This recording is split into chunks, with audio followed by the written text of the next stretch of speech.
끝날 때가 되어가니까 화음이 나오네요. 아름답네요. 예, 좋습니다. 6강입니다. 여러분들 이제 어느덧 하산을 향하여 가고 있습니다. 이제 오늘 만났고 두 번 더 만나면 저희들이 이제 하산인데요. 두렵지 않으십니까?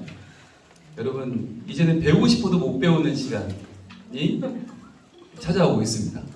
네, 분명히 졸업생인데 다 배웠는데 그때는 여러분 큰 소리를 좀 치실 수 있는 만큼은 돼야 돼요. 적어도 교만하다는 말이 아니라 성민교회의 최고 과정을 우리가 새 훈련학교를 수료한 분들이 말씀의 주저함이 있거나 기도의 망설임이 있거나 복음 전도의 두려움이 있어서는 안 돼요.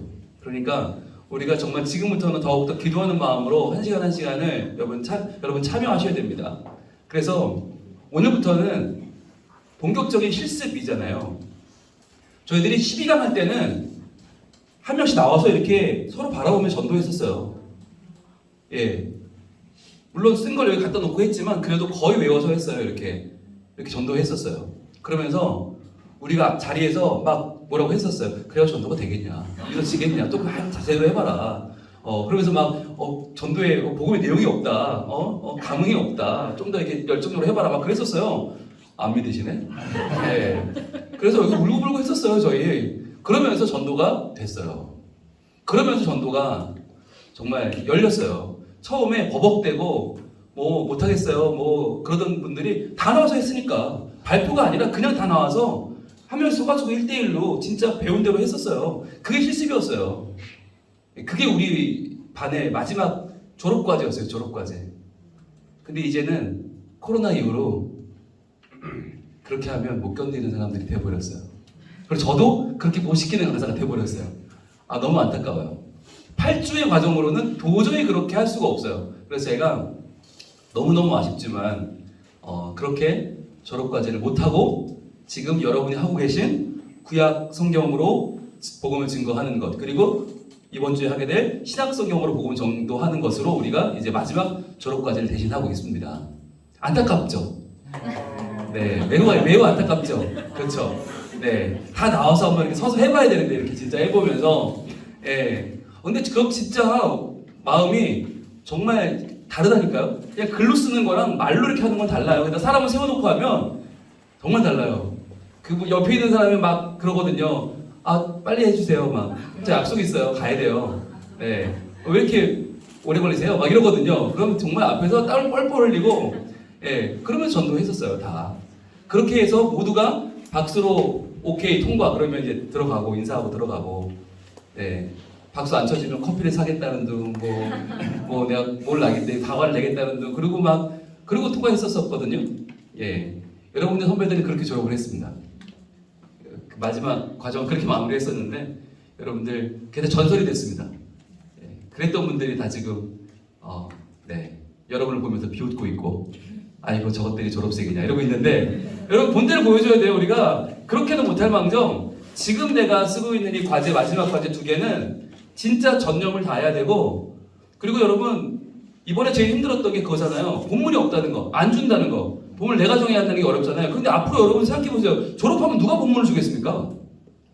이 졸업하면 강사가 여러분을 잔소리도 안 하고 뭐 왜 이렇게 했냐는 둥 뭐 이렇게도 안 해요. 스스로 해야 돼 이제부터는.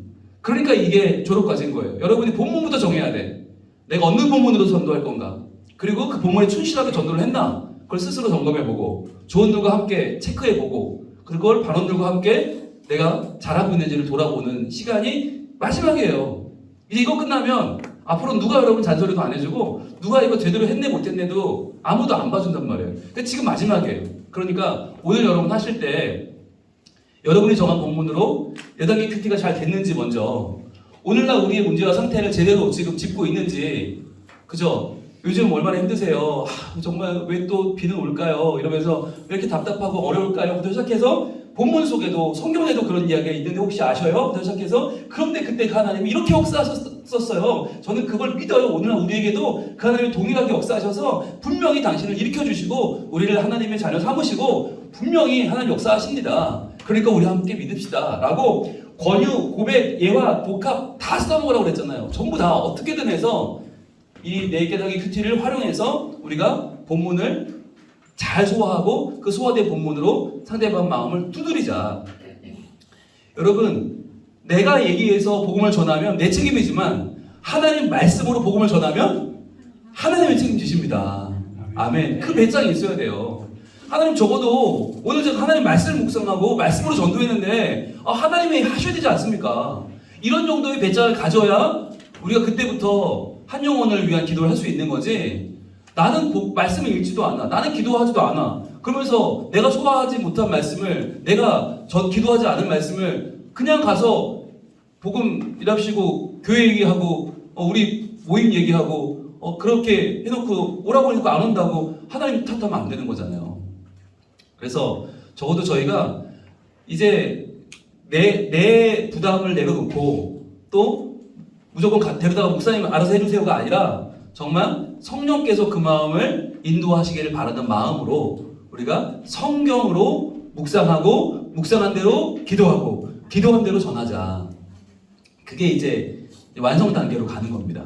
그러니까 여러분 오늘의 과제는 다음 주의 과제는 이제는 어느 정도 완성 단계가 나와야 되고 그래서 오늘의 단계는 매우 중요합니다. 서로 잘 들으시고 이분이 내 단계 큐티를 잘 하셨는지부터 여러분이 이야기를 좀 해주셔야 되고 그러면서 혹시 부족한 부분들은 같이 이제 체크를 하면서 만들어 가셔야 돼요. 그래서 정보가 적은지 은혜가 적은지도 한번 말씀해 주셔야 되고 그리고 우리가 하나님에 대한 내용, 예수 그리스도에 대한 내용, 성령님에 대한 내용이 지금 제대로 좀 들어가 있는지 또 우리가 교회와 용서와 부활과 영생의 내용이 지금 이 안에 잘 들어있는지 또 하나님의 속성, 하나님의 성품과 하나님의 사역이 지금 골고루 들어가 있는지 이런 것도 한번 이야기 나누면서 그렇게 여러분이 마지막 스스로의 코치가 되어주시고 서로의 점검자가 되어주셔야 그래야 여러분이 졸업을 하고 혼자 이걸 할 때 우리 조원들이 도움이 될 거 아니에요. 그래야 만나서 집사님 잘하고 계세요? 나 너무 어려워. 오늘 같이 한번 봐요. 이러면서 뭔가 같이 해나갈 수 있는 그런 시간이 될 거 아닙니까? 그리고 그런 날이 올지 모르겠지만 제가 혹시 알아요? 여러분들 졸업생들 다시 모아서 한번 우리 잘하고 있는지 한번 제가 다시 한번 여러분 분발하라고 응원하라고 다시 한번 재교육할지 알아요? 네, 할렐루야. 아멘. 예.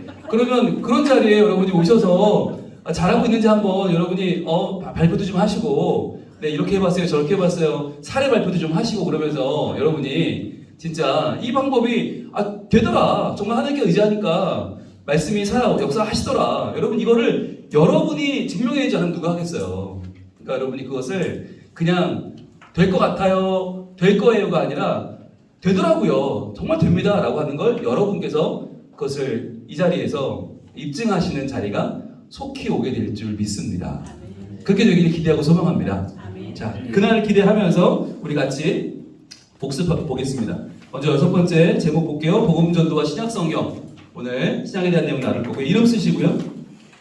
예쁘게 표시하시고 자, 돌아보기 구약성경으로 전하는 복음을 위해서 우리가 성경을 통해서 얻는 유익은 말할 수 없이 많지요. 네, 말할 수 없이 많아요. 그런데 그중 가장 중요한 유익이라고 할 수 있는 것 중에 하나가 바로 복음 전도의 내용을 지원받을 수 있다.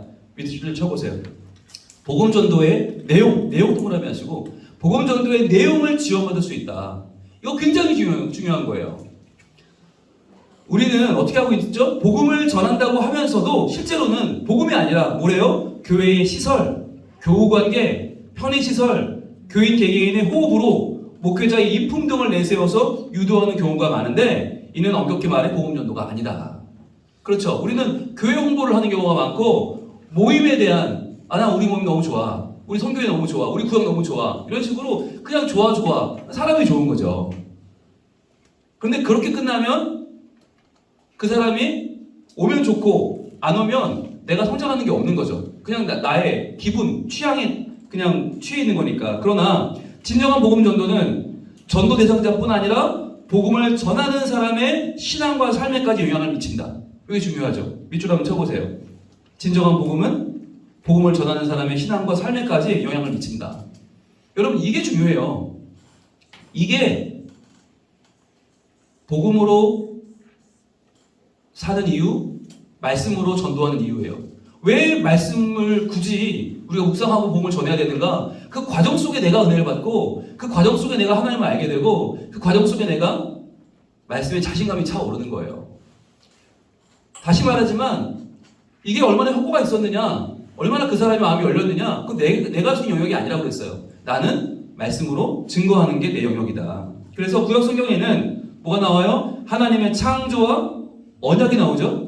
그리고 출애굽의 기적과 광야의 인도하심이 나오고, 그 다음에 각종 제사와 예법들에 배어있는 하나님의 구체적인 사랑이 나오고, 이게 창세기, 출애굽기, 레위 이 내용들이 지금 요약이 되고 있는 거죠. 그러면서 이스라엘 역사를 통해서 돌보시고 지키시는 하나님의 도우심과 오실 메시아에 대한 약속과 소망이 잘 나타나 있죠. 이게 지금 쭉 흘러나가면서 율법서, 역사서, 시가서, 그리고 예언서에 대한 내용을 간추려주고 있죠. 여러분, 우리가 구약에서 하나도 놓칠 게 없는 게 막말로 정말 창조가 왜 중요하죠? 왜 창조가 중요한 겁니까? 이거 진화론과 싸우자고 있는 게 아니에요. 창조론은. 창조에는 이유가 없어요. 무에서 유라는 건 뭐예요? 이유가 없다는 말이에요. 인간 조수경을 지은 이유가 없다. 이유가 없어요. 그냥 지은 거예요. 정해줄을 지은 이유가 없다니까. 무에서 유. 내가 한 게 없는데, 내가 아무것도 한 게 없고 아무것도 근거가 없는데 하나님이 나를 만들었어요. 왜 만들었나? 너도 그렇게 살라는 거예요. 그러니까 김지현이 이승기만 사랑하지 말고 다른 사람을 사랑하면 이유가 없어야 되는 거예요. 왜? 창조하셨으니까. 하나님은 무에서 유인데 우리는 항상 유에서 유야. 나는 항상 이유가 있어야 돼. 근거가 있어야 돼. 나는 항상 핑계거리가 있어야 돼. 여러분, 그러면 창조를 안 믿는 거예요. 하나님은 무에서 유를 창조하시는데 아무 이유가 없는데, 나를 아무 이유 없이 지으시고 사랑하는데 나는 왜 이유가 그렇게 많냐고요. 그러니까 여러분, 성경은, 구약은 하나하나가 전부 뭘 보여주느냐? 하나님은 이렇게 하셨다예요. 그런데 우리는 거꾸로 가고 있다. 그러니까 하나님을 따라가자.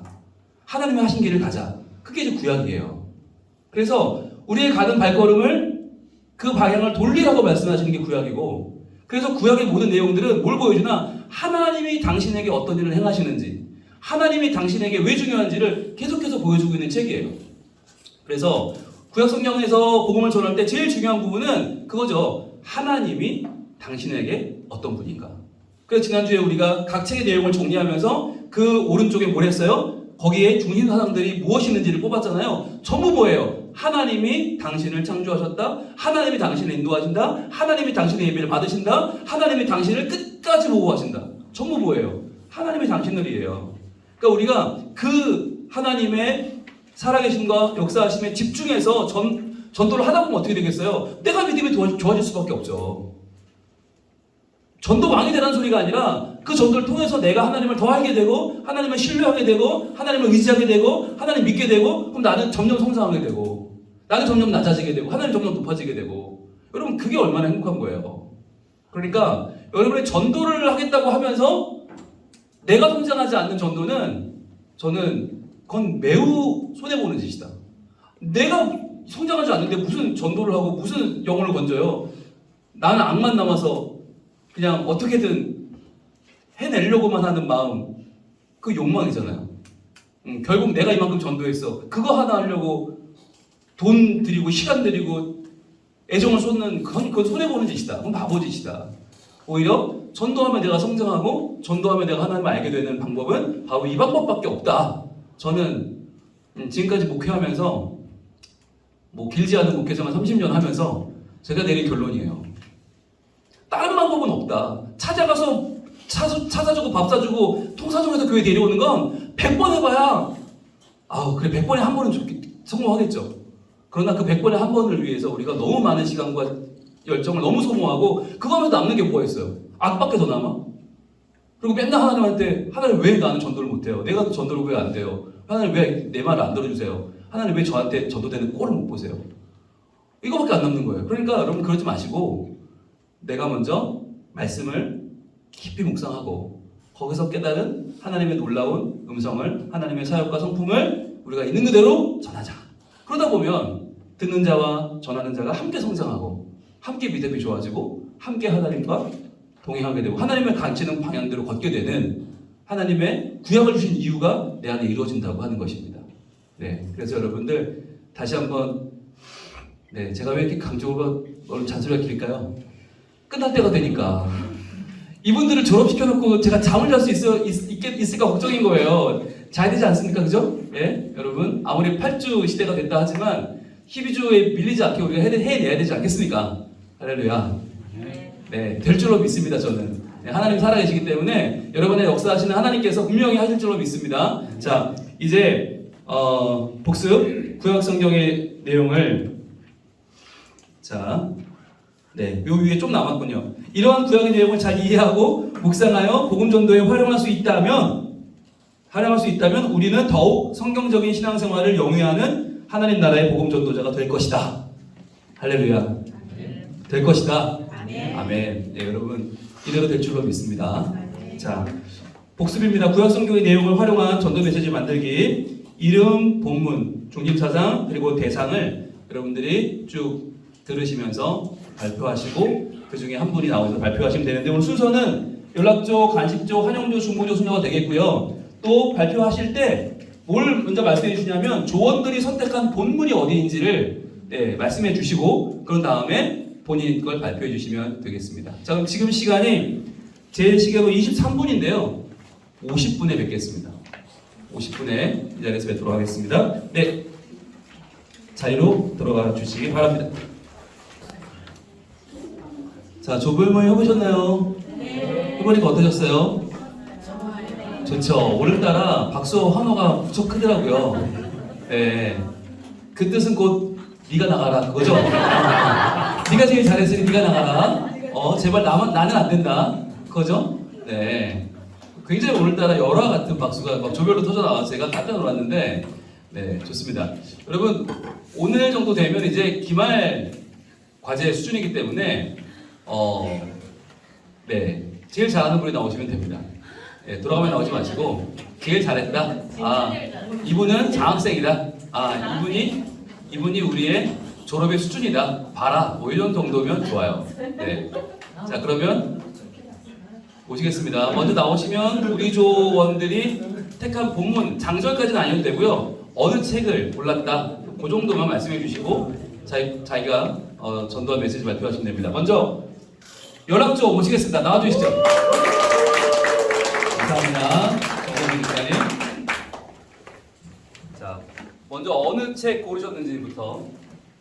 네, 저희 연락조에서 제가 제일 잘한 건 아니고 순서여서 나왔습니다. 다들 잘하셨는데 제가 그동안 발표를 못했거든요. 그 말은 제가 제일 못했다는 거죠, 지금까지. 네, 저희 조에서 저는 잠언을 했고요. 우리 김지현 사모님께서는 신명기 말씀, 그리고 정희경 권사님께서는 출애굽기 말씀, 조수경 권사님께서는 잠언 말씀, 그리고 손민수 집사님께서는 이사야 말씀으로 네, 묵상을 하셨습니다. 저는 제 전도 대상자에게 그 첫 주, 두 주는 구두로 이렇게 전달을 했었고 3, 4주, 그러니까 사도신경이랑 주기도문 할 때는 제가 좀 급해가지고 편지로 전달을 한꺼번에 했습니다. 그래서 1번, 2번 꼭 순서대로 읽어달라 하고 이렇게 보냈었는데 그 가짜노기를 이제 저희가 교사로 만났었기 때문에 선생님 마음 너무 잘 알게 되었다고 고맙다고 이렇게 전달을 했고요. 오늘 올라오기 전에 이 편지를 적어서 네, 전달했습니다. 저는 잠언 4장 전체를 봤는데요. 중심 사상은 참 지혜이신 하나님으로 내 마음을 지키라. 샬롬, 선영씨 샬롬은 평안이라는 뜻이에요. 그동안 샬롬 하셨지요. 그동안 내가 전하는 하나님 이야기와 편지 잘 읽어주어서 고마워요. 오늘은 말씀을 소개하려고 해요. 선영씨를 생각하면서 어떤 말씀을 소개할까 많이 고민했었는데 내가 우리 첫아이 이름을 지을 때 붙들었던 말씀을 소개하려고 해요. 잠언 4장의 말씀이랍니다. 특히 저는 4장 23절 말씀 무릇 지킬 만한 것보다 더욱 내 마음을 지키라. 생명의 근원이 이에서 나누니라. 아멘. 오늘날 우리는 정말 많은 정보의 홍수 시대에 살고 있어요. 그런데 그 정보 중에는 좋은 것도 있고 나쁜 것도 많아요. 우리 아이들에게는 너무나 많은 유해한 환경들이 많지요. 보는 것, 먹는 것, 말하는 것, 듣는 것들이 많지요. 본문에서도 사악한 자의 길에 대해 이야기해요. 악을 행하게 하고 잠을 자지 않고 괴롭힌다고요. 그런데 하나님께서는 이러한 악한 길에서 벗어나기 위해 지혜가 되신 하나님을 잡고 더 그 마음을 지키라고 하세요. 오늘도 하나님은 내가 세상의 소리에 흔들릴 때, 특히 자녀를 키우며 내 마음이 흔들릴 때 하나님 주신 지혜의 마음을 잡고 흔들리지 말고 지키라고 하세요. 우리가 자녀를 키우면서 만나는 자녀들의 사춘기 문제와 사회가 변하면서 부딪히게 되는 여러 교육적, 도덕적 가치로 흔들리게 될 때 참 지혜가 되어주시는 하나님은 정확한 기준의 말씀, 하나님의 하나님됨으로 나의 마음을 지켜주세요. 이 어지러운 세상에서 흔들리지 않는 주님 앞으로 우리 같이 나아가요. 이상입니다. 박수 주세요.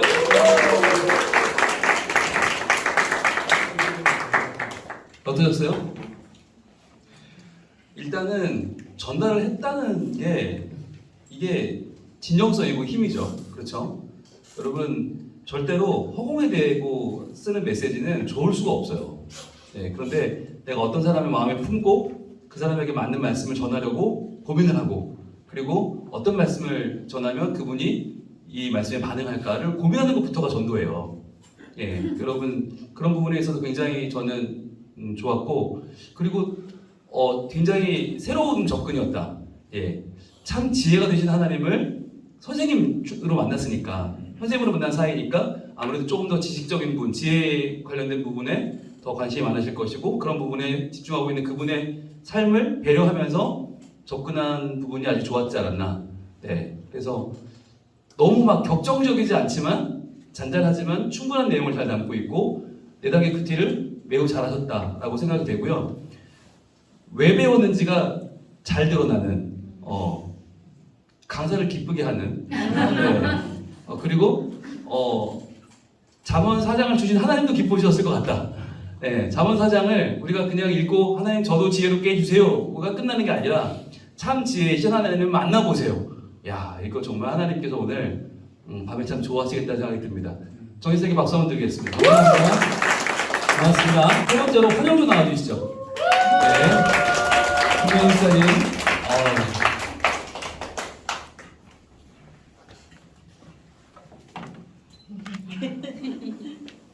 저희 조는 여호수아, 잠언, 장미숙 사모님 여호수아, 최은경 집사님 잠언, 이재한 집사님 시편, 김용훈 집사님 출애굽기, 한아름 집사님 호세아, 저는 잠언.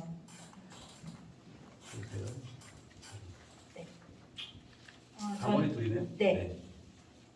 저는 그 30년 지기 친구한테 제가 그 부산에는 직장하고 결혼하면서 정착하게 됐는데요. 그 초등학교 때부터 친구인데 유일하게 이렇게 같이 지낸 시간보다 떨어져 있던 시간이 훨씬 긴데도 지금 계속 연락하고 지내는 친구인데 이 친구가 너는 직장 생활하고 아이 케어하고 주일에 교회까지 가면서 언제 쉬냐고 그런 얘기를 하더라고요. 그래서 제가 왜 교회 나갔는지 뭐 이런 과정을 이게 과제하면서 조금씩 얘기를 해줬고 근데 이 친구한테 보내는 게 사실 조금 그랬어요. 이게 안 믿는 친구한테 보낸다는 게 어려웠는데 내가 이렇게 과제를 하는데 이거를 보내야 된다 이러 했더니 그냥 보내봐 이래서 보냈어요. 그랬더니 이 친구 하는 말이 제일 처음에 제가 조금 웃겼던 게 주일에 그거 좋겠다. 자기 2주에 한 번씩 시댁을 꼭 가야 돼요. 시댁 안 가고 교회 가면 어쨌든 말씀 듣고 찬양을 가고 자기가 안 해도 그 시간은 시댁을 안 갈 수 있으니까 그건 좋겠다. 근데 이제 아직까지는 이게 믿음이 없으니까 그래도 멀리 계신 분 말고 내 부모님한테 잘하자 이 얘기를 하더라고요. 그래서 어쨌든 그 친구한테 오늘도 또 잠언 말씀 가지고 제가 편지를 썼는데요. 읽어보겠습니다. 유나야, 아침 저녁으로 제법 쌀쌀하다 못해 이제 춥더라. 길고 뜨거웠던 여름 끝에 온 가을이 금방 지나가는 것 같아. 올해 10월은 계획이 없던 가족여행을 통해 쉼도 있었고 고집스럽게 참고 견뎠던 통증의 원인도 제거했고 남편의 수술까지 분주하고 정신없었지만 문제들이 잘 해결되고 있어 감사해. 나의 삶을 주관하시고 인도하시는 분은 잠언 16장 9절 말씀처럼 오직 하나님 한 분이심을 너에게 알려주고 싶어. 성경에 너도 잘 아는 지혜의 왕 솔로몬이 나와. 솔로몬은 지혜의 왕이었지만 말년에 지혜를 잃고 많은 외국인 아내를 두고 우상을 숭배하는 어리석은 결정을 내렸어. 하나님께 불순종했으니 하나님께서 가만 두시겠니? 하나님은 솔로몬의 아버지인 다윗과의 언약을 기억하시고 솔로몬에게 자비를 베풀어 주셨지만 그가 죽은 후 이스라엘 왕국을 분열시키셨어. 그러나 하나님은 그의 후손들에게도 자비를 베풀어 주셨고 하나님의 섭리 안에 살게 하셨어.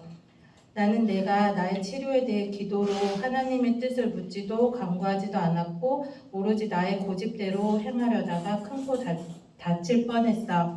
병원 진료가 쉽지 않은 요즘 갑작스레 다시 찾아온 통증을 견디고 있었는데 응급실에 가야겠다는 마음을 주셨어. 도착한 응급실은 예상 밖으로 한산했고 검사와 시술 및 입원 결정이 마치 나를 위한 것 마냥 순조롭게 일사천리로 진행되는 놀라운 일을 경험했어. 나의 어리석음을 은혜로 바꿔주신 거지. 그간의 나의 삶을 회개할 수 있는 시간을 주셨고 하나님이 나를 얼마나 사랑하시는지 알게 해주신 것 같아 감사했고 감동이었어. 내가 응급실에 가는 바람에 남편과 나의 수술 일정이 바뀌면서 나에게 일어난 일들이 하나님의 뜻을 구하지 않고 살다 보면 결국 손해는 나만 볼 수 있다는 것도 알았어. 남편의 수술은 생각했던 것보다 큰 수술이었고 통증도 너무 오랫동안 지속되어 지금도 힘든 시간을 보내고 있어. 내가 먼저 치료받고 회복되어 남편을 케어할 수 있는 것이 진짜 다행이라는 생각이 많이 든다. 내 뜻대로 했다면 남편과 아이 돌봄에 나의 통증이 또 찾아와도 미련스럽게 참고 버틸 수밖에 없었을 거라는 걸 생각하면 참 아찔해. 결국 나의 삶을 하나님께 맡기지 않고 하나님의 뜻이 아닌 길로 가면 나의 삶은 부질없고 헛됨만 남겠구나 하는 생각이 들더라. 나의 삶의 결정권자는 오직 인도자 하나님 한 분이심을 믿고 나의 삶을 온전히 하나님께 맡기고 의지하며 살아갈 때 나를 지켜주시고 평안케 하심을 나는 믿어. 나의 삶 가운데 함께 동행하시며 말씀으로 주변 사람들을 통해 나를 깨닫게 하시고 나의 부족함을 내 생각으로 할 수 없는 다양한 방법으로 채워주시는 하나님의 은혜를 너의 삶 속에서 너도 경험해 보았으면 좋겠다는 생각을 해본다. 소식 전할게. 고맙다. 박수 주세요.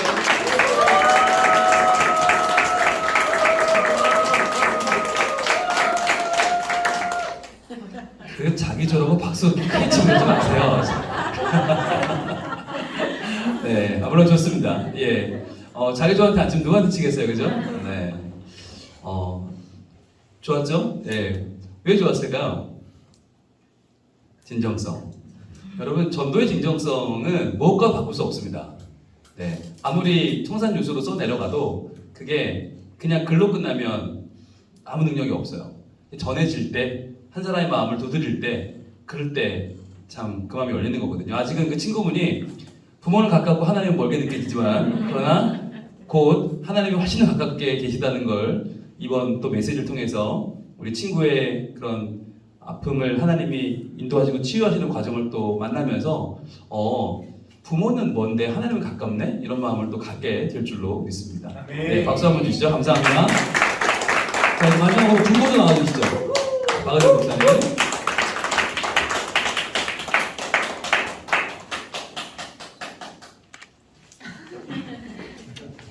JJ 목사님은 호세아, 황혜수 집사님은 출애굽기, 이동우 장로님은 창세기, 저는 민수기.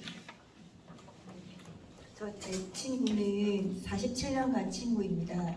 저 초등학교 1학년 때 같은 반이어가지고 지내다가 얼마 전 8월달에 그 갑상선 암이 걸려가지고 이번에 8월달에 수술했는데 그게 또 전이가 된 부분이 있어서 이제 11월달에 이제 항암을 앞두고 있어서 지금 거제도에서 지내고 있는데 종종 만나고 있어요. 통화도 하고 그리고 읽어주고 있는데 강요는 하지 말라고 하더라고요. 그래서 내가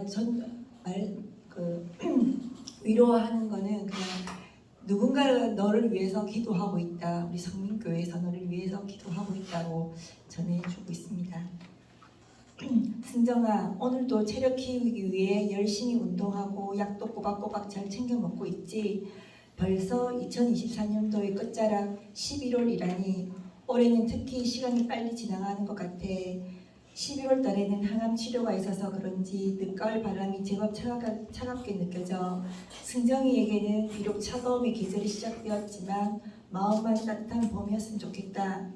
인생이라는 광야길을 걸어갈 때 꼭 필요한 것이 무엇인지 깨닫게 해주셔서 승정이에게 전해주고자 한다. 나는 내가 잘 되거나 잘 풀리는 날에는 내가 잘했지 잘했다 하며 나를 격려할 때가 종종 있지.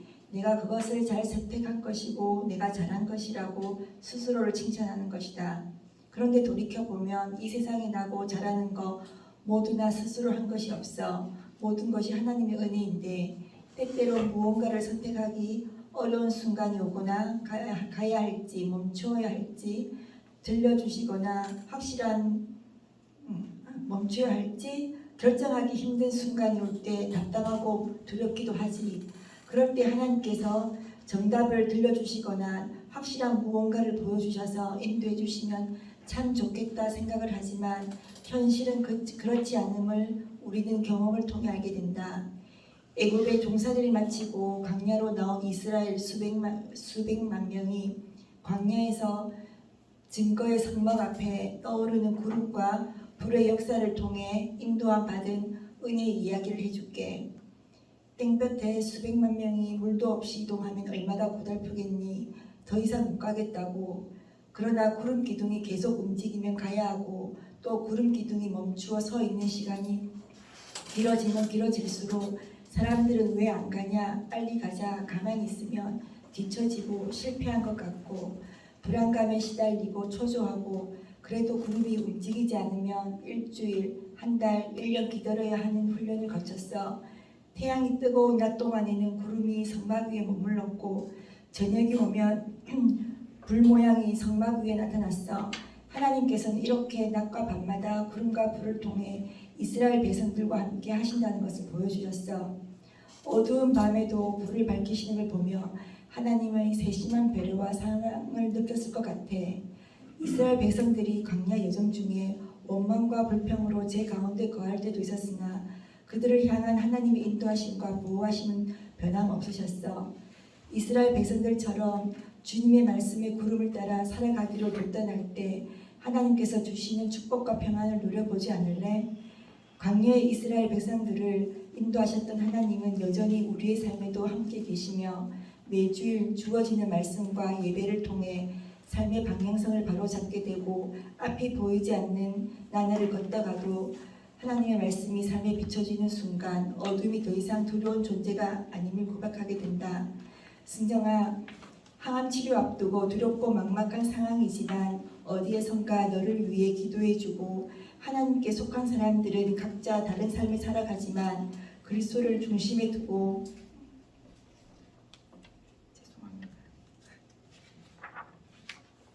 서로에게 위로가 되어주며 같은 마음으로 함께 걸어가는 여정에 승정이도 함께 살아가기를 소망한다. 일기초가 심한 11월 날씨에 감기 걸리지 않도록 건강관리 잘하고 병원 가기 전에 또 만나자.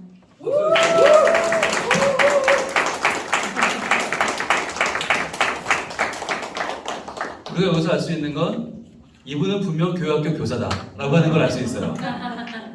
네, 혹시 교사하신가요? 네? 네, 어느 부서 교사시죠? 어리부. 네, 그거 좀 확인시켜드리고 싶었어요, 여러분들. 그림이 그려지잖아요, 그죠? 여러분 중요한 게 성경을 이렇게 논리적으로 자꾸 우리 접근해서 상대방이 빨리 이걸 듣고 뭔가 수긍을 하게끔 만들려고 하는데 사실 그 방법이 잘 먹히지 않습니다. 예, 안 믿는 분들이 낯설거든요.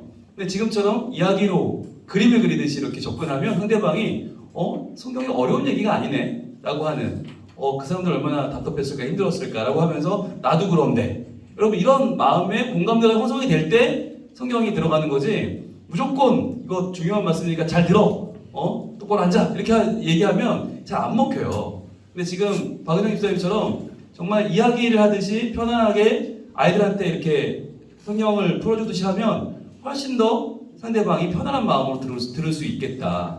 그래서 상대방을 굉장히 배려하면서도 그러나 성경에 필요한 말씀들을 꼭꼭 잘 찝어주신 것 같아요. 네, 박수 한번 주시죠. 고맙습니다. 자, 그럼 한번 볼까요? 우리 이번 기수에 가장 많이 나온 말씀이 일단 잠언이 하나, 둘, 셋, 넷. 또 있나요? 네, 잠언이 4번 나왔고, 그 다음에 신명기가 하나, 없죠? 하나. 자, 그 다음에 출애굽기가 하나, 2개, 3개, 3개. 그리고요, 이사야가 하나, 이사야 하나, 요나가 하나, 시편이 2개, 그죠? 시편이 2개, 전도서가 하나, 욥기가 하나, 민수기가 2, 네, 여호수아가 하나, 시편이 여기까지 2개였나요? 네.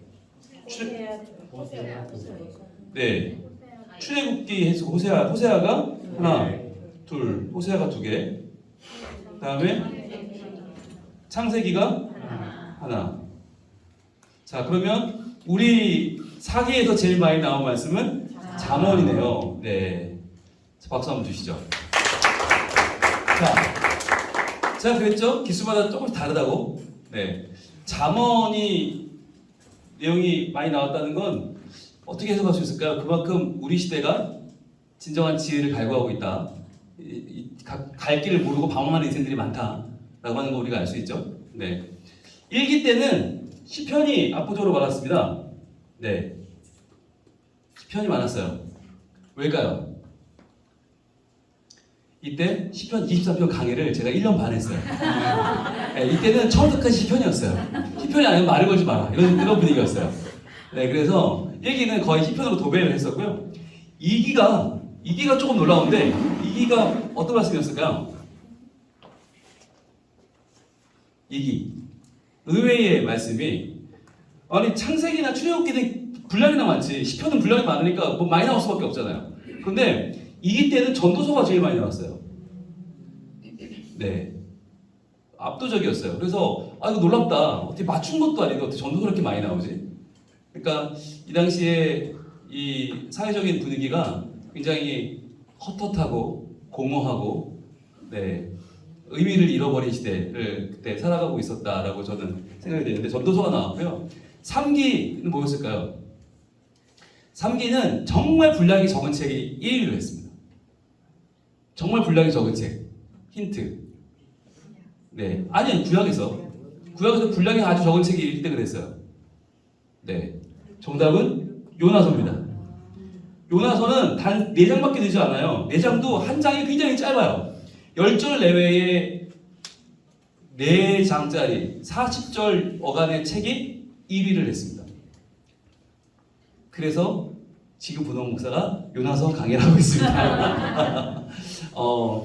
이때의 마음은 어떤 마음이었을까? 사람들의 마음이 뭔가 역전을 기대하는 마음, 하나님께서 뭔가 내 삶에 뭔가 하나님의 강력한 개입, 그러면서 내가 가는 길을 하나님이 바꿔주시는, 또 나를 통해서 하나님 위대한 일을 행하시는 그런 일에 대한 갈망이 있지 않았나 싶어요. 그래서 저는 이러한 시대를 읽을 수 있는 좀 분위기가 우리에게도 있지 않나. 근데 우리가 잠언 말씀, 또 다른 말씀으로 넘어갔습니다.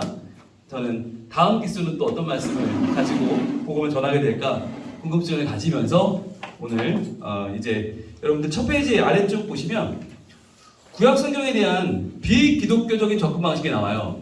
이게 뭐냐면 무조건 앞부터 시작하는 거예요. 성경은 무조건 창세기부터 시작해야 돼 라고 들어가면 창세기부터 쭉쭉쭉쭉 가다가 마지막 말라기까지 가고 그 다음에 마태복음으로 들어가는 방식, 즉 성경의 첫 페이지부터 읽어내는 방식은 이것은 기독교적인 방식이 아니다. 이게 학자들의 주장입니다. 그러면 어떻게 시작해야 되냐? A를 구약의 첫 장을 열지 말고 A를 어디로 들어가요? 옆에 보세요. 기독교적 접근 방법에는 오른쪽에 보시면 어디로 들어가요? 십자가로 들어가요. 복음서로 들어가는 거예요. 복음서로 바로 들어가는 게 A다. 복음서로 들어가서 먼저 복음서를 통해서 예수 그리스도를 만난다. 그분의 십자가를 만난 다음에 어떻게 해요? 그 다음에 B로 가요. 쭉 앞으로 가서 창세기로 가는 거예요. 그러니까 예수 그리스도의 복음서를 읽고 그 다음 창세기로 가서 그 다음 거기서 예수님을 만나는 거죠. 창세기 속에 예수님을 만나는 거예요. 그 다음에 출애굽기, 레위기, 민수기 순서대로 따라가면서 그 안에 계신 예수님을 만나는 거죠. 근데 그러려면 예수님이 누구지 모르는데 어떻게 만나냐고요. 그러니까 구약을 다 읽고 나면 예수님이 나중에 우리 이거 빨리 읽고 예수님 만나자 그게 아니라 예수님부터 만나고 그 다음에 구약의 한 책 한 책 읽어나가면서 그 책 속에 담겨 있는 예수님을 만나면 그 예수님을 우리 안에 체화할 수 있다. 그것이 바로 성경학자들이 말하는 성경을 바르게 읽는 방식입니다. 그래서 오늘 우리가 신약에 대해서 할 텐데 신약이 왜 중요한가? 구약을 이해하는 키가 신약에 있어요. 그러니까 구약에서 하나님이 이렇게 하시다 저렇게 하시다 우리가 오늘 또 많이 나눴잖아요. 하나님이 우리의 길을 인도하신다는 말씀도 나눴고 하나님의 이야기도 많이 나눴는데 그래서 그게 그럼 어떻게 우리 삶에 구체적으로 역사할 수 있나? 그걸 막 보여주는 게 신약이에요. 그러니까 신약의 복음서에서 모든 것을 출발한다. 복음서에서 창세기로 들어가서 창세기 하나님, 출애굽기 하나님, 레위기, 민수기, 신명기 하나님을 만나는 것이 그것이 성경을 제대로 만나는 길이고 성경을 제대로 해석하는 길이다라고 하는 거예요. 그래서 여러분 그렇게 해석한 성경 강의가 있습니다. 뭘까요?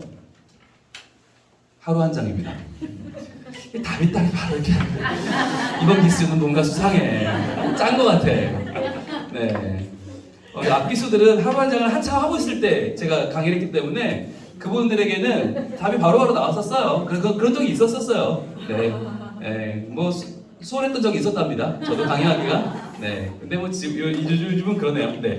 자, 그래서 여러분 하루 한 장은 복음서의 예수 그리스도를 창세기에서 출애굽기에서 레위기, 민수기, 신명기, 잠언에서 그리고 전도서에서 만날 수 있는 그리고 율법서와 예언서, 시가서에서 예수 그리스도를 만날 수 있는 신구약 왔다 갔다 하잖아요. 왔다 갔다 하면서 그 구약으로 신약을 만나고 신약에서 구약을 돌아보는 방식으로 되어 있기 때문에 여러분들이 지금도 유효합니다. 네. 하루 한 장 다 들었어라고 하지 마시고 저도 요즘 가끔 들으면 신비해요. 네, 이런 말을 했나? 네, 설교한 저도 너무 좋은 거예요. 내용이 너무 새롭고 그래서 와, 이 설교 되게 좋다 하다 보면 하루 한 장인 경우가 많아요. 그래서 여러분들 다시 한번 네, 공감의 웃음이 터져 나옵니다. 역시 네. 전기수와 다름이 없네요. 네, 제가 착각을 했네요. 이번 기수 굉장히 여러분 네, 분위기 좋네요. 네, 좋습니다. 네, 그렇게 해서 여러분들이 신구약을 좀 오가면서 신구약 속에 있는 정말 귀한 진리들이 일맥상통합니다. 그런데 중요한 건 이게 적어도 몇백 년에서 1000년까지 차이가 나거든요. 그런데 어떻게 이렇게 하나의 일관성을 가진 문서가 나올 수 있을까? 성경은 우리가 알고 있는, 우리가 가지고 있는 가장 오래된 문서예요. 우리가 보존하고 있는 가장 고문서가 성경이에요. 그런데 그 성경이 어떻게 이렇게 일관성을 가지고 이렇게 정말 하나님에 대해서 한 가지 이야기를 하고 있을까? 정말 놀라운 거죠. 자, 그렇다면 신약의 세계로 들어가 보겠습니다. 복음과 시작 성경, 먼저 복음서 전도하기. 제가 하나씩 주요 내용을 읽으면 여러분은 복음에서 포인트 오른쪽에 있는 걸 읽어주세요. 먼저 마태복음입니다. 세례 출신으로 예수님께 직접 부름받은 마태는 예수님께서 유대인의 왕으로 오셨다는 사실을 유대 민족에게 구체적이고 자세히 알리기 위해 이 복음서를 기록했으며 예수님은 오랫동안 선지자들에 의해 예언된 메시아임을 구약 성경을 여러 차례 인용하면서 잘 증명하고 있습니다. 또한 예수님이 구약의 율법을 모두 이루신 분임을 밝히면서 하나님 나라의 백성이 천국에 대한 어떠한 마음을 가지고 세상을 살아야 하는지를 자세히 기록하고 있습니다. 예수님은 당신이 성부고 나를 왕이시다. 예수님은 바로 당신을 위해 성경에 약속된 메시아이십니다. 예수님은 당신에게 하나님의 나라를 허락하십니다. 두 번째 마가복음, 예수님은 이 땅에 고난받는 종으로 오셔서 봉사와 희생을 보여주셨으며 부활로 말미암아 하나님의 아들로서의 권위를 회복하셨습니다. 마가는 이 복음서 기록을 통해 박해받는 성도를 위로했습니다.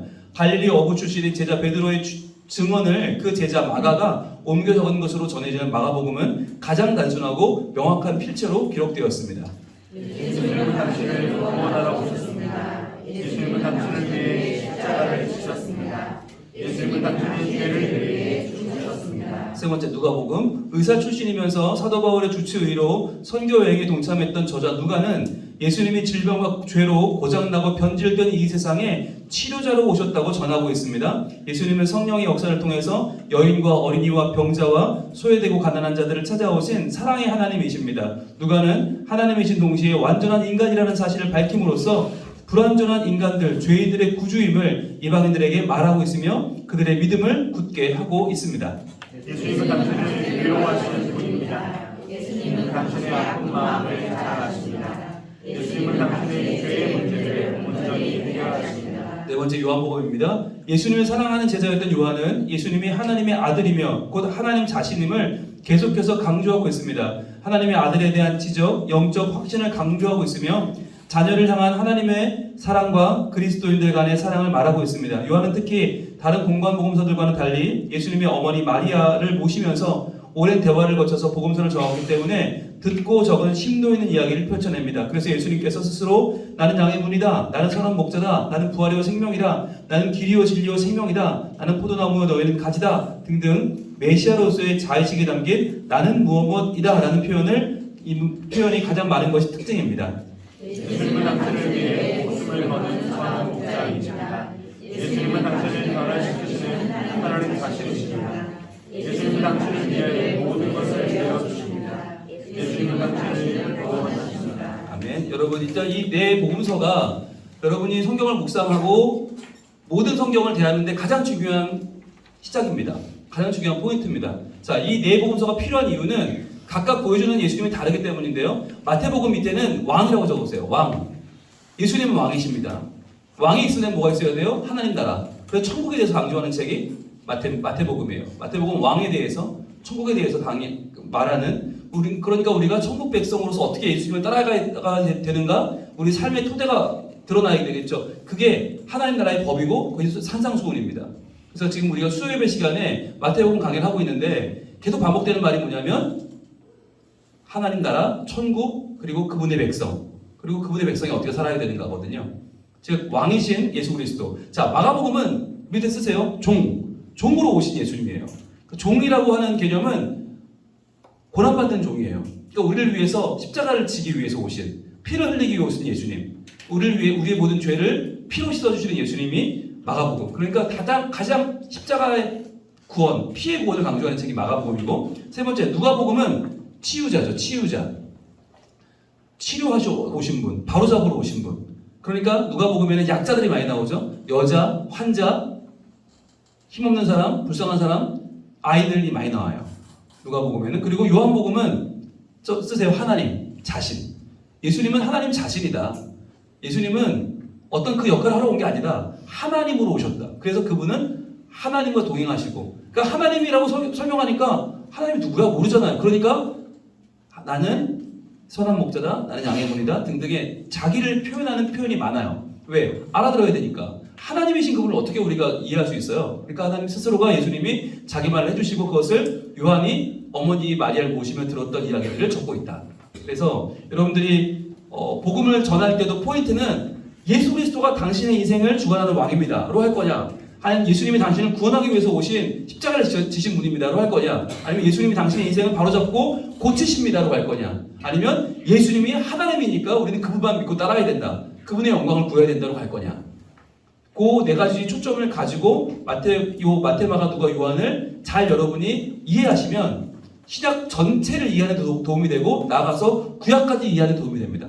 그래서 이 네 가지 초점을 가지고 복음서에서 만난 예수 그리스도를 가지고 나머지 신약과 구약을 해석한다고 보시면 돼요.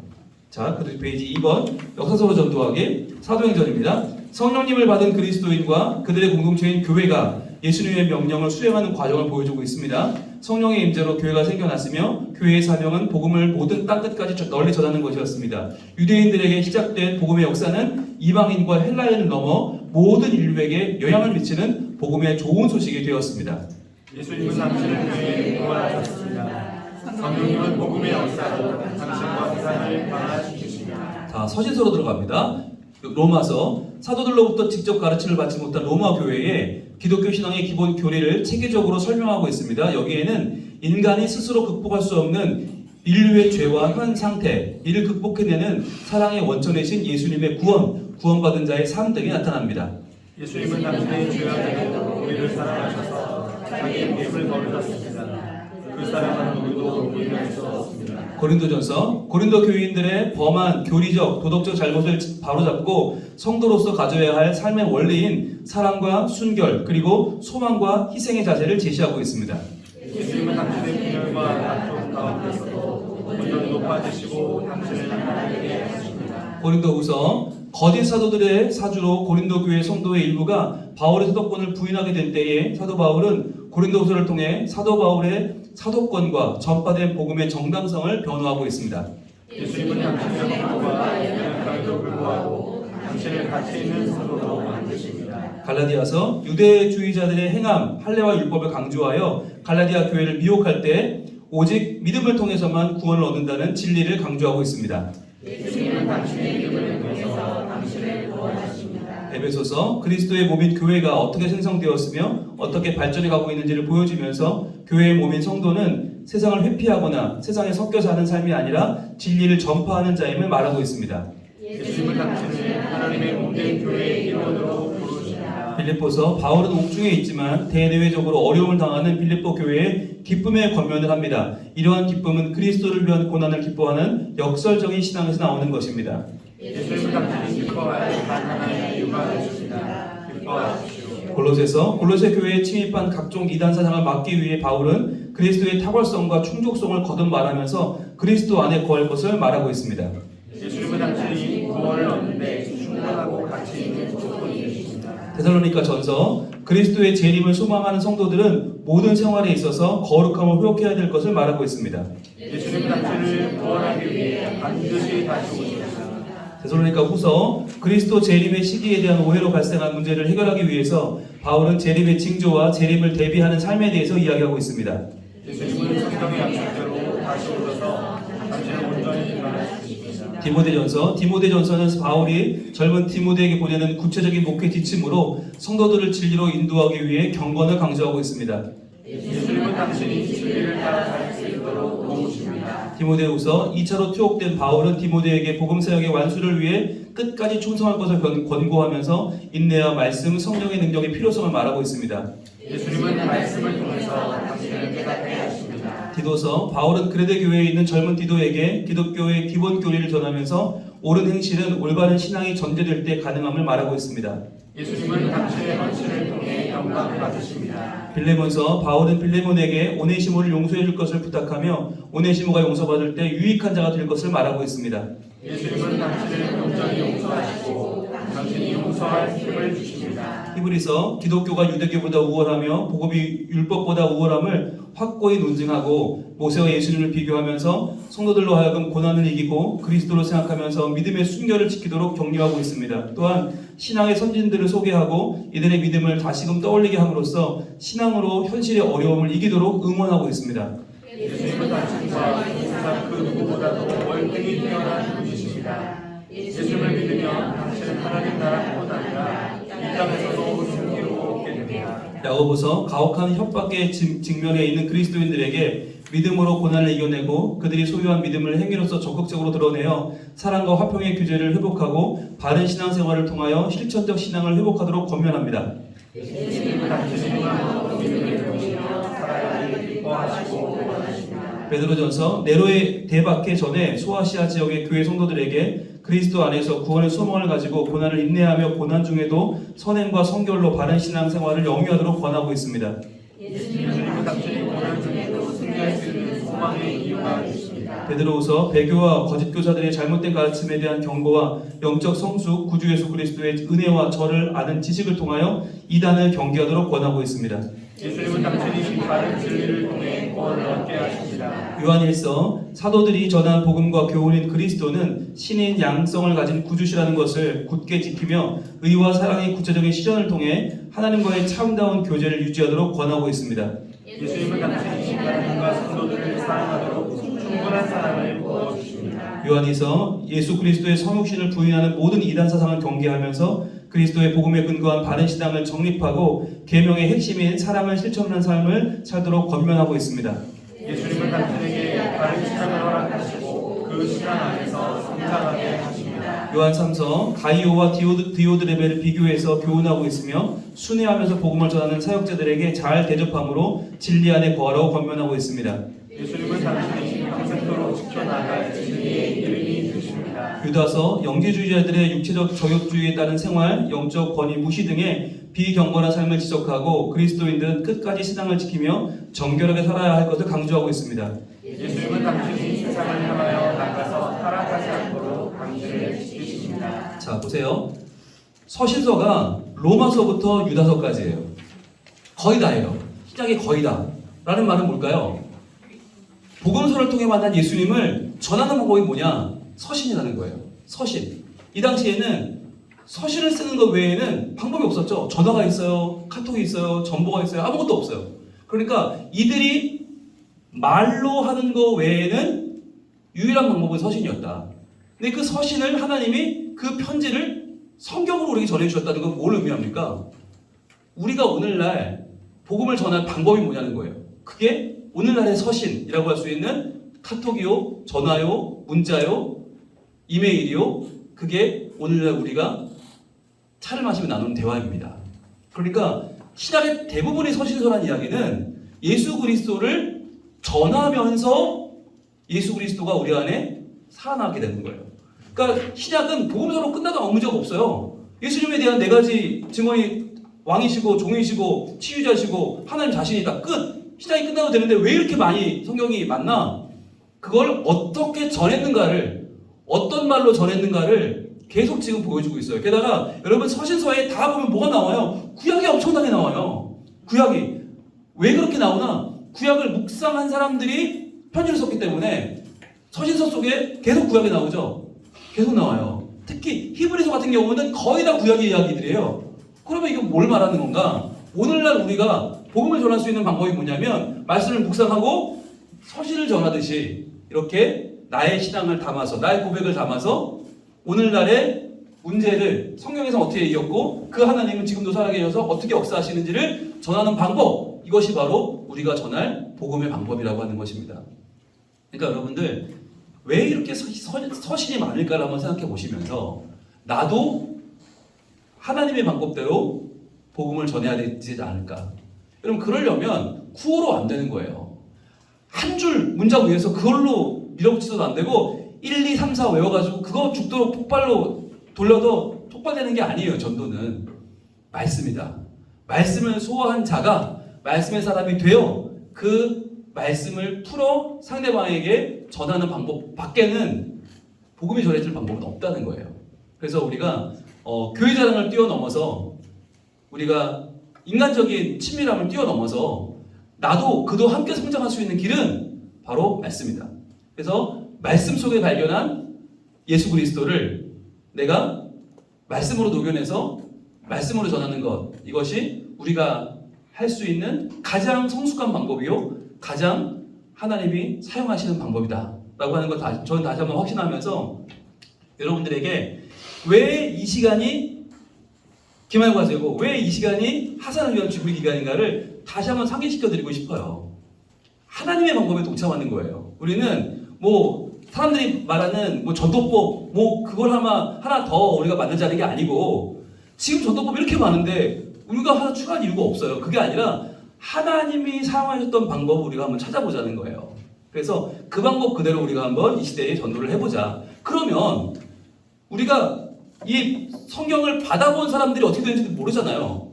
또 그 사람들의 변화는 우리가 확인할 길이 없어요. 그러나 뭘 확인할 수 있어요? 이 성경을 이 서신서를 쓴 사람들이 얼마나 존귀한 사람이 살았는지 우리가 알 수 있잖아. 그러니까 우리가 우리의 전도를 통해서 우리가 변화되는 거예요. 우리가 새로워지는 거예요. 우리가 하나님의 사람으로 온전해지면 우리를 통해서 복음이 훨씬 더 잘 전해지고 우리를 통해 더 영향력을 받은 주위 사람들이 하나님 앞으로 더 나오게 되는 거죠. 그래서 저는 받는 사람이 어떻게 될까를 다시 한번 그 사람에게 대한 부담감을 내려놓자. 그 사람이 좋아할지 싫어할지, 그 사람이 이걸 듣고 돌아올지, 아니면 그냥 듣는 척 할지, 여러분 거기에 대한 부담감을 내려놓자. 그러나 정말 그 사람과 나와의 관계가 올바른 관계라면 여러분이 그 사람을 위해 써준 여러분의 글과 여러분의 문장을 절대로 허투루 보지 않을 겁니다. 절대로 무시할 수 없습니다. 아무리 그분이 안 믿는 분이라고 해도 여러분이 그냥 잔소리가 아니고 귀에 박히는 구호가 아니고 글을 쓰거나 여러분이 말로 자세하게 이 메시지를 풀어낸다면 여러분 그걸 외면할 수 있는 사람은 없어요. 그러니까 그 한 사람이 얼마나 귀중해요? 내 동생이고 내 친구고 내 동료고 내 지인이잖아요. 그들을 살려야 되잖아요. 그러니까 내 조카고 내 엄마고 내 아들이고 그렇다면 여러분들이 다시 한번 내 인생의 서신서를 쓰는 마음을 가지고 다시 한번 말씀을 대할 필요가 있다는 거죠. 마지막으로 계시록입니다. 4번 계시록으로 전도하기. 요한계시록. 교회는 세상의 박해와 이단, 종교 세상의 도전을 이겨내야 할 것을 강조하며 역사의 종말과 교회가 맞이할 선국과 세상이 맞이할 멸망을 제시하므로 교회가 세상 안에서도 세상에 휩쓸리지 않고 그 신앙의 순결을 유지하여 교회의 원형을 유지하도록 권하고 있습니다. 예수님은 약속대로 다시 오셔서 당신의 모든 문제와 힘을 없애시고 하나님의 나라로 인도하십니다. 아멘. 네, 이렇게 신약 27권이 끝났습니다. 역시 이 내용은 제가 하루 한 장을 쭉 강의하면서 어떻게 하면 짧게 정리할 수 있을까? 분량이 많은 여러분들 못 보시니까 짧은 분량으로 정리한 거고요. 오른쪽에 있는 그 전도 메시지 요약도 역시 제가 직접 한 겁니다. 네, 그래서 이 내용을 제가 저희 단톡방에 파일로 올려드릴 테니까 혹시 필요하신 분들은 여러분들이 보관해놓고 다시 보시면서 여러분이 성경을 이해하는데 도움을 받으셨으면 좋겠습니다. 자, 그럼 과제입니다. 말씀으로 전도 실습입니다. 신약에서 본인이 전도 메시지를 찾기 가장 적절한 책을 골라서 본문을 정하고 묵상합니다. 그 본문 속에서 중심 사상을 정하고 전도할 복음 메시지를 작성합니다. 네, 여기서 한 가지 제가 제안을 하면 여러분 벌떼같이 일어나 반대하시겠죠? 네, 그래서 얘기 안 할 겁니다. 듣고 싶으세요? 네, 다음 주에 1대1로 한번 붙어보자. 여기 나와서 숙제 했으니까 여러분이 하원 숙제를 가지고 그거를 소화해서 뭐 이렇게 좀 이렇게 직접 전화드시는 게 한번 해보자고 하면 여러분이 이러실까봐 네. 다 나오는 거죠. 다 나와서 다 준명을 가지고 직접 해보시면서 이렇게 그 사람에게 직접 한번 마음을 두드려보는 그런 거를 해보자고 하려고 했으나 여러분 이런 반응이 나올 줄 알고 네.